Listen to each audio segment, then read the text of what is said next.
ایک بادشاہ کے دربار میں ایک اجنبی نوکری کی طلب کے لیے حاضر ہوا۔ قابلیت پوچھی گئی تو کہا سیاسی ہوں۔ عربی میں سیاسی افہام و تفہیم سے مسئلہ حل کرنے والے معاملہ فہم کو کہتے ہیں۔ بادشاہ کے پاس سیاستدانوں کی بھرمار تھی، لہٰذا اسے خاص گھوڑوں کے استقبال کا انچارج بنا لیا گیا۔ چند دن بعد بادشاہ نے اس سے اپنے سب سے مہنگے اور عزیز گھوڑے کے متعلق پوچھا۔ اس نے کہا بادشاہ سلامت، یہ نسلی نہیں ہے۔ بادشاہ کو تعجب ہوا۔ اس نے جنگل سے سائنس کو بلا کر دریافت کیا۔ اس نے بتایا گھوڑا نسلی ہے، لیکن اس کی پیدائش پر اس کی ماں مر گئی تھی۔ یہ ایک گائے کا دودھ پی کر اس کے ساتھ پلا بڑھا ہے۔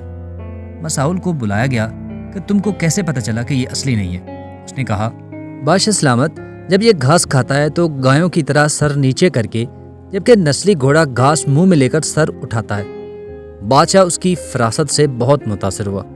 مساؤل کے گھر اناج، گھی، بھنے دمبے اور پرندوں کا اعلیٰ گوشت بطور انعام بھجوایا گیا۔ اس کے ساتھ ساتھ اسے ملکہ کے محل میں تعینات کر دیا گیا۔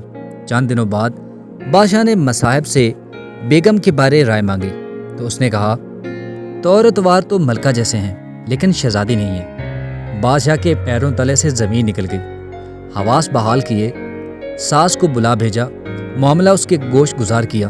اس نے کہا حقیقت یہ ہے تمہارے باپ نے میرے خاوند سے ہماری بیٹی کی پیدائش پر ہی رشتہ مانگ لیا تھا، لیکن ہماری بیٹی 6 ماہ بعد ہی فوت ہو گئی تھی۔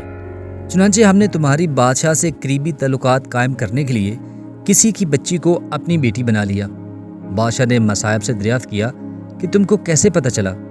اس نے کہا اس کا خادموں کے ساتھ سلوک جاہلوں سے بدتر ہے۔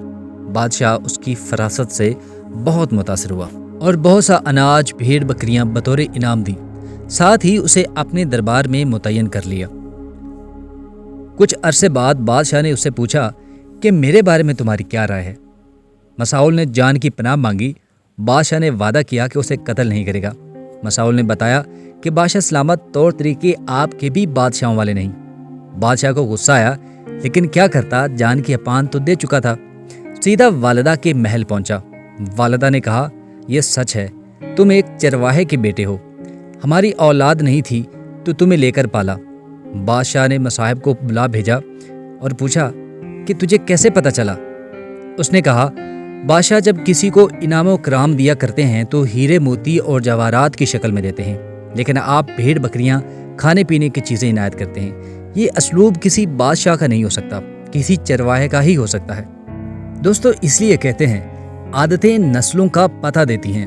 عادات، اخلاق اور طرز عمل خون اور نسل دونوں کی پہچان کرا دیتے ہیں۔